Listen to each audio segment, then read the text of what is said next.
16 आमदार अपात्रता सुनावणीला वेग. सुनावणी 1 दिवस आधीच. पहा कसं असेल वेळापत्रक. शिवसेना आमदार अपात्रतेबाबत शुक्रवारऐवजी गुरुवारपासूनच सुनावणी सुरू होते. विधानसभा अध्यक्ष राहुल नार्वेकरांकडून राहुल नर्वकार वेळापत्रकात बदल करण्यात आलाय. दुपारी 2 वाजल्यापासून विधानभवनात सुनावणीला सुरुवात होणार आहे. आमदार अपात्रता सुनावणीचं वेळापत्रक कसं असेल पाहूयात. आमदार अपात्रता सुनावणीचं वेळापत्रक. ऑक्टोबर 12 ते 23 नोव्हेंबर दरम्यान युक्तिवाद.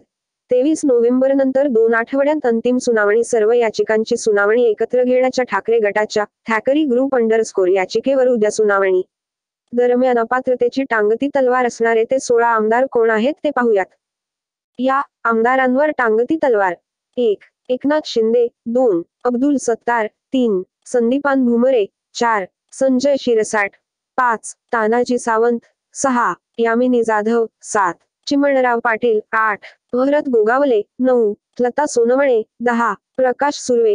11. बालाजी किणीकर. 12. अनिल बाबर. 13. महेश शिंदे. 14. संजय रायमुलकर. 15. रमेश बोरणारे. 16. बालाजी कल्याणकर. आमदार अपात्रता प्रकरणात विधानसभा अध्यक्ष जाणूनबुजून वेळकाढूपणा करत असल्याचा आरोप ठाकरे गटाकडून सातत्यानं होत आला. आता प्रत्यक्ष या सुनावणीला सुरुवात होते. या सुनावणीच्या निकालावर राज्यातील अनेक राजकीय समीकरणं आहेत. इतकंच नाही तर एकनाथ शिंदेंसह सीएम एकनाथ शिंदे 16 आमदारांचं भवितव्यही अवलंबून आहे.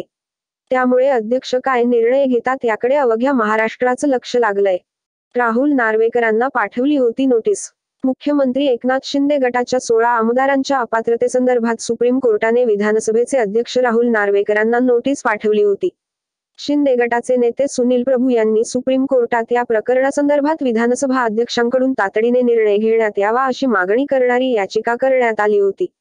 या याचिकेवर सुप्रीम कोर्टाच्या खंडपीठाने संबंधित प्रकरणावर राहुल नार्वेकर यांनी 2 आठवड्यांमध्ये लेखी उत्तर द्यावं असे आदेश कोर्टाने दिले. प्रकरण काय? महाविकास आघाडी सरकारमध्ये नगरविकास मंत्री असलेल्या शिंदेंनी जून 2022 मध्ये आपल्याच सरकारविरोधात बंड केलं. त्यावेळी त्यांच्याबरोबर सुरुवातीला 16 आमदार होते. शिंदेंसहित हे 16 आमदार सुरतला गेले. यानंतर मूळ शिवसेनेनं बंडखोरीनंतर या आमदारांना नोटीस बजावली. या नोटिशीला 48 तासांमध्ये उत्तर द्यावे नाहीतर तुम्हाला अपात्र ठरवलं जाईल असं या नोटीसमध्ये म्हटलं होतं. या नोटीसविरोधात शिंदे गटाने थेट सर्वोच्च न्यायालयात धाव घेतली. यानंतर गुवाहाटीला गेलेल्या शिंदे गटामध्ये मूळ शिवसेनेतील 40 आमदार मिळाले. पण अपात्रतेची नोटीस या 16 आमदारांना पाठवण्यात आली होती. नोटीसमध्ये सुरतला गेलेल्या आमदारांच्याच नावांचा उल्लेख आहे, ज्यामध्ये नंतर शिंदे गटात सहभागी झालेल्या 24 आमदारांचा समावेश नव्हता.